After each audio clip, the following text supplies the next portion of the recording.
Ya, selamat datang kembali di Saham Gocapan. Sekarang tanggal 12 bulan Februari tahun 2024. Saham Humi. Per hari ini disuspend. Profilnya dulu sebentar. Ini penyediaan jasa persewaan kapal ya. Penyewaan kapal untuk angkutan crude oil, bahan kimia, petrokimia, jasa penunjang, kegiatan lepas pantai, bla bla bla bla ya, silahkan nanti baca sendiri. Terus untuk kepemilikannya sangat sedikit, 15% kepemilikan masyarakat ya. Yang penting kan kepemilikan masyarakat 15%. Terus ini di papan utama ya. Baik ke sini. Bulan Januari banyak yang masuk ya. Bulan Februarinya belum keluar. IPO-nya di harga 100 pada 9 Agustus 2023. Saham yang beredar berarti sekitar 27 juta lot ya. Ya, di sini keterangan untuk suspendnya adalah pada tanggal 7 Februari perhentian sementara perdagangan saham dan waran seri Humpus Maritim Internasional atau HUMI. Dan isinya seperti ini. Jadi disuspend karena penurunan harga kumulatif yang signifikan pada saham PT Humpus Maritim Internasional Tbk dalam rangka cooling down, sebagai bentuk perlindungan bagi investor ya. Jadi bursa menghentikan sementara untuk cooling down ya, karena penurunan harganya terlalu signifikan. Mari kita lihat penurunan harganya seperti apa. Ya, betul sekali. Dari sini dan mulai tanggal ini nih, tanggal 22 ya. Tanggal 22 apa 23 gitu. Tanggal 23 ya, sangat turun tajam, ada sedikit pantulan. Cuman seminggu setelahnya diturunkan lagi ya. Dan sangat dalam sekali penurunannya. Harga sekarang itu 57 perak ya. Nah, ini secara akumulasi aja ya, dari mulai tanggal 8 ya, 8 Agustus. Ini foreign cenderung, nah di bulan-bulan ini nih, di bulan-bulan ini itu kita lihat foreign dulu ya. Di bulan November ya, melakukan pembelian. Ini juga Bandar Polum juga melakukan pembelian, tapi di sini langsung pas tanggal 23 langsung turun signifikan ya. Baik Bandar Polum ataupun Foreign semuanya sama-sama berjualan. Nah, ini terbukti dari sini, ini yang atas itu Bandar Polum dan ini adalah Foreign ya. Mari kita bahas satu-satu ya. Dari saham yang beredar sekitar 27 juta lot. Ini baru tersalurkan berdasarkan data yang saya punya. Nah, ini baru 6 juta lot ya. Jadi kenapa dan bagaimana serta apa gitu, kenapa saham di masyarakat yang beredar sekitar 27 juta yang tersalurkan hanya 6 juta. Berarti kan masih banyak yang orang-orang yang nyimpen saham ini ya. Tapi kita lihat akan perjalanannya seperti apa. Saya menemukan ada beberapa hal ya, terutama untuk UI-nya ya. Untuk UI-nya kan LS ya. Sedangkan yang di sini yang banyak yang berjualan itu di sini adalah ada beberapa saham ya. Ada beberapa broker ya. Terutama ini nih. Dari ini data diambil dari tanggal 8 sampai tanggal 7 Februari. Jadi yang banyak beli itu broker ini nih, AK, CC, BK ya. YP, XL, PD, XC, NI, dan SKI. Nah, yang jualan ini ya. Nah, ini LS adalah broker untuk underwriter-nya ya. Dan DR juga. Ini sepertinya emang masuk ke kumpulan dari Bandar Polum ya. Ada AG, ada AO, ada XA, ada YZ. Nah, kita perhatikan antara ini ya, XA, YZ, AO, AK, sama BK ya. Kita perhatikan nanti ya. Baik, kita kasus per kasus ya. Ini adalah salah satu contoh di tanggal 9 November ya. Nah, posisinya seperti ini ketika Foreign ngambil barang. Nah, di sini adalah bandar volumenya. Nah, ini adalah yang terjadi seperti ini. Jadi BK sama AK itu sama DR ambil barang ya. Nah, terbukti di sini kan hijau nih ya. Ambil barang segini. Dan yang lepas adalah AO XA yang paling besar itu ya. Nah, kita lihat di grossnya yang mempermainkan siapa. Ternyata yang mempermainkan itu adalah YJ, XA, ya, BK, AO ya. Tapi BK sama AK itu nampung ya. Nah, kita lihat pas dia melakukan penjualan di sini nih ya. Kita lihat waktu tanggal 17 November, tepatnya di sini nih, waktu penjualan ya. Waktu melakukan aksi ini 2 hari ya. Pada tanggal 17 itu adalah BK sama AK berhasil melempar barang ke CC, XL sama XC sama YP dan lain-lain, yang artinya barang dia udah tersalurkan ke retail ya. Nah, tanggal 20 pada tanggal 20-nya, sehari setelahnya, BK juga menyalurkan lagi ya barang 72 ribuan ya. Nah, yang nerima adalah DRXA ya. Kita lihat di grossnya.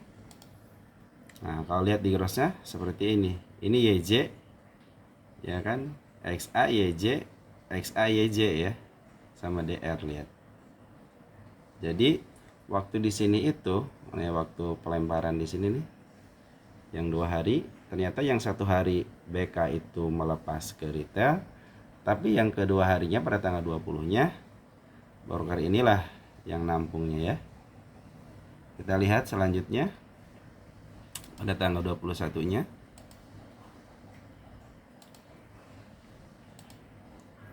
Nah, pada tanggal 21-nya di grossnya yang nerima sama yang jualan itu sama ya brokernya. Artinya apa? Bahwa emang yang memainin harga itu adalah broker-broker ini ya. BK, AK, DR sama YJ ya.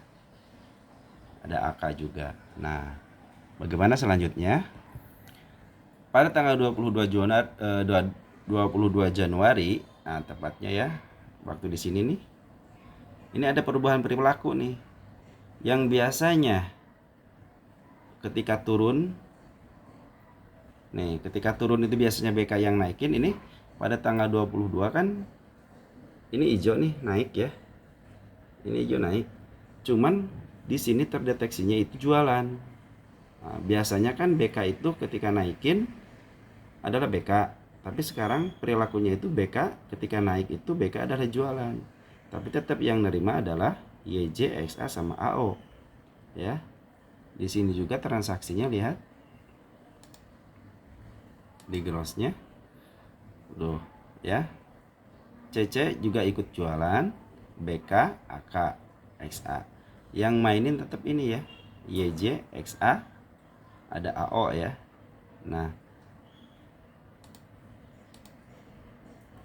maka pada tertariklah di sini ya. Ada PD, ada SG, ada KK ya. Tapi tetap yang mainin adalah ini ya, broker ini nih, YJ sama XA, BK sama C sama AK. Kita lanjut ke tanggal berikutnya. Pada tanggal berikutnya tanggal 23 ya, 23 di sini nih, waktu penurunannya. Nih tetap ya, BK, XA sama CC sama AK itu jualan terus. Yang nampung yang banyak itu AO. Tapi di sini banyak yang nampung adalah broker-broker retail. Itu bisa jadi broker retail karena di sini mungkin udah banyak yang nampung, yang beli, cuman karena turun dia akhirnya average aja ya, mungkin ya, atau baru beli juga bisa gitu ya. Karena melihat kebiasaannya itu adalah ketika turun dia naik ya. Mungkin kebiasaan itu akan diulang, tetapi pada tanggal 22 dan 23 terjadi perubahan rencana ya, yang biasanya ketika penurunan itu langsung beli. Nah, sekarang dibalik. Jadi foreign masif jualan ya, terutama BK sama AK ya. Kalau kita lihat dari tanggal 22 sampai 30 Januari ya, ketika penurunan nih sampai sini ya. Nah, di sini itu kelihatan jelas banget bahwa AK sama BK itu sama CC itu jualan ya. Nah, yang nerima siapa? XL, PD, YP, YJ sama AO. Tapi kebanyakan malahan broker ini ya. Nah, broker XL sama PD yang nerima barang. Ini sebagian ada yang nampung YJ sama AO ya. Selanjutnya, nah ini kasus tanggal 29 ya. Kasus tanggal 29 ketika di sini nih. Ketika ada kenaikan yang sangat signifikan di sini ya. Nah, sekitar sini ya. Tanggal 29 ya. Nah, ini terjadi perubahan yang biasanya BK yang naikin, sekarang yang naikin itu adalah YJ sama AO. Yang kerjasama itu dua broker itu, YJ sama AO ya, dibantu sama YP ya. Nah, kalau lihat dari netnya, ternyata banyak yang beli adalah broker-broker lokal ya, retail-retail seperti kita. Bisa jadi sama, bisa jadi average atau enggak baru beli, karena melihat pengalaman di sini mungkin ya mereka. Kita tidak akan pernah tahu pemikiran seperti apa. Nah, yang menjadi berita bagusnya seperti apa sini, lihat nih. Jadi si broker BK ini adalah kan broker foreign ya. Dia tidak menjual semuanya, terutama sampai tanggal 7 ya. Nah, terus di sini ada berita ada gap. Di sini ada gap nih, di sini ada gap ya. Terus yang masih menampung itu adalah broker ini nih ya. Broker ini adalah yang sering kerjasama sama AO, sama BK, sama AK ya. Terjadi pada tanggal 1 Februari ketika volumenya besar ya. Ternyata yang mainin itu adalah YJ sama XA, SK sama BK ya. Tapi kalau lihat di grossnya, tetap yang mainin adalah YJ AO, AO YJ ya, AKBK XABK. Artinya ini seperti apa? Ini adalah melakukan pembelian, cuman melakukan juga penjualan, asli bertransaksi di sini, makanya volumenya besar. Tetapi pas tanggal 7 Februari, tempatnya di sini, ketika penurunan sangat besar, dan inilah yang terjadi. AKBK AOYJ full jualan ya. Nah, yang nerima siapa ini?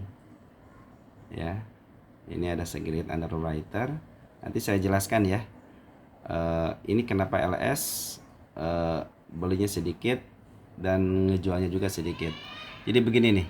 Saya dapat data ini kan yang di masyarakat 27 juta lot ya. Ini secara keseluruhan itu di netnya ya, ini data yang saya dapat aja ya, kan 6 juta, sedangkan yang tinggi 15%-nya 27 juta. Berarti yang udah terserap di retail sama yang udah keluar itu semuanya itu ada selisih sekitar 27 juta lot. Maaf, ada selisih sekitar 20 juta lot ya, bukan 27, 20 juta lot. Nah, di pasar nego ketika lihat di gross, lihat ada pemindahan kekuasaan. Emang LS ke LS, tapi yang paling besar ini sekitar 12 juta lot. Nah, seperti apa? Ini mungkin emang brokernya LS, tapi akunnya di akun yang berbeda, makanya kelihatan di sini itu ketika dinetkan,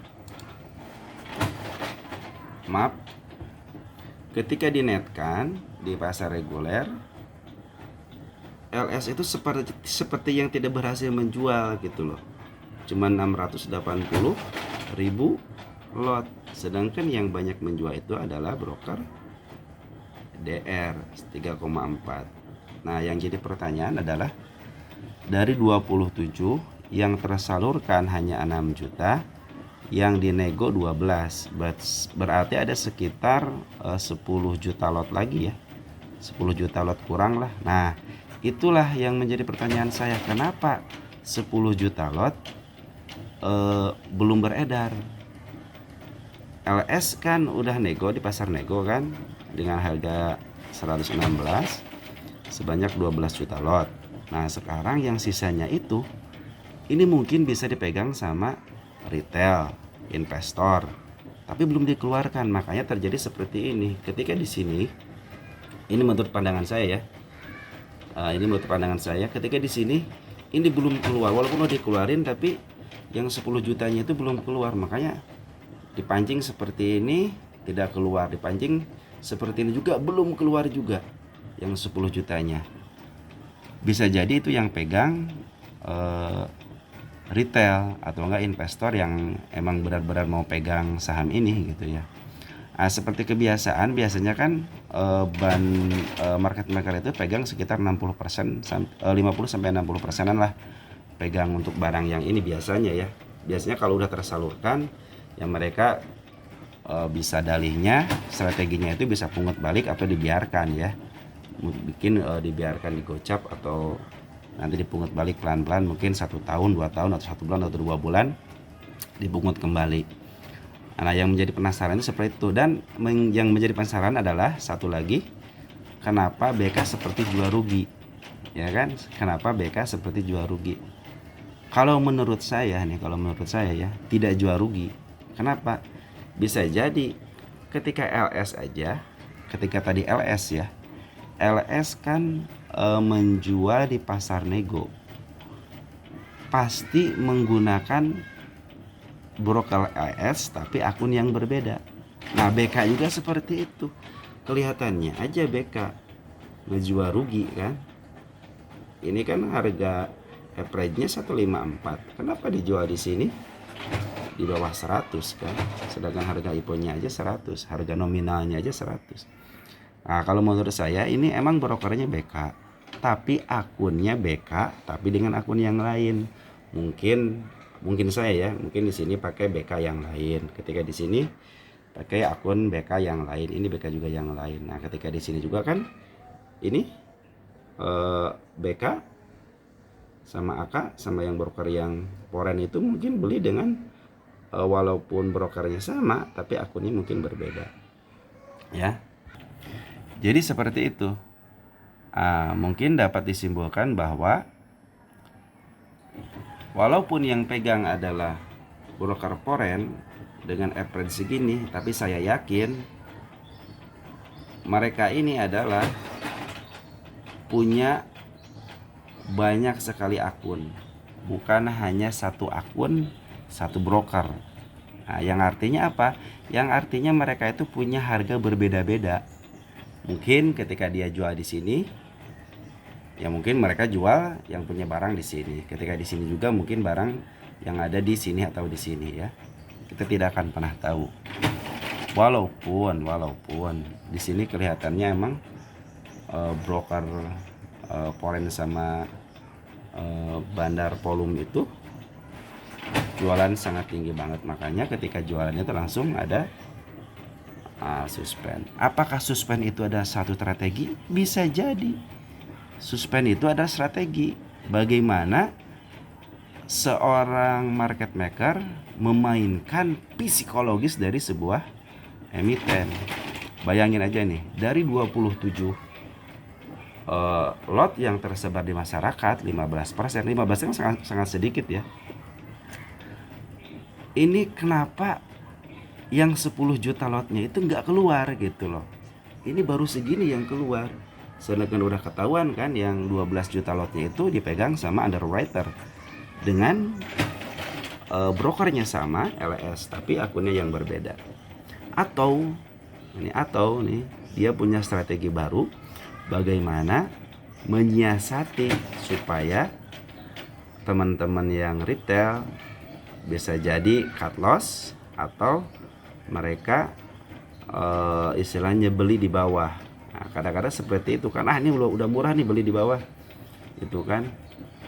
Terus yang apa namanya, yang cut loss, aduh ini udah istilahnya udah turun tajam banget, makanya banyak yang cut loss. Jadi kalau retail itu tidak bisa diatur, dia mau cut loss, mau nambah muatan, ya itu terserah mereka gitu kan. Tapi berdasarkan data ini, kabar baiknya itu berdasarkan data, ini Foreign itu masih punya, ini Foreign itu masih punya. Nah, ini kabar baiknya ya, walaupun ya Foreign itu masih punya, ya. Coba lihat kalian ya, di Foreign itu masih punya nih HK, BK, CC, YU ya. Terutama nih 3 broker ini aja yang kita perhatikan ya. Jadi perhatikannya broker ini aja.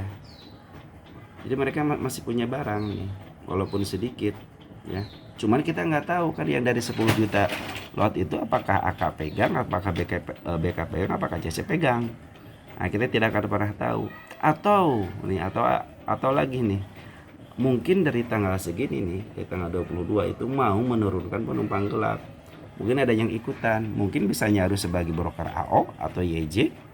Kita tidak akan pernah tahu, karena benar kan berdasarkan data tadi itu LS sama LS aja istilahnya mengalihkan barang ya. Mungkin AO, ternyata ada AO sama YJ yang istilahnya menumpang di emiten ini. Terbukti waktu menaikkan ini, yang biasa yang naikin itu BK, kenapa jadi AO sama YJ? Nah, itu bisa terjadi seperti itu juga ya. Banyak sekali kemungkinan saham emiten Humi ini ya. Tapi yang kabar baiknya itu sini, Foreign belum keluar. Yang kedua, masih ada simpanan sekitar 10 juta lot yang belum dikeluarkan, dan underwriter juga belum ngeluarin barang. Terus di sini ada tanda, saya tandain ini ada gap down ya, yang biasanya gap down itu waktu di sini juga ketutup ya. Ya mungkin di sekitar seginilah gitu ya teman-teman, mungkin sekitar seginilah di harga IPO-nya ya. Dan satu lagi bahwasannya setiap emiten itu benar ada penunggunya, itu benar ada penunggunya, benar. Terus kabar yang satu lagi, ini kan udah jalan sekitar 6-7 bulan.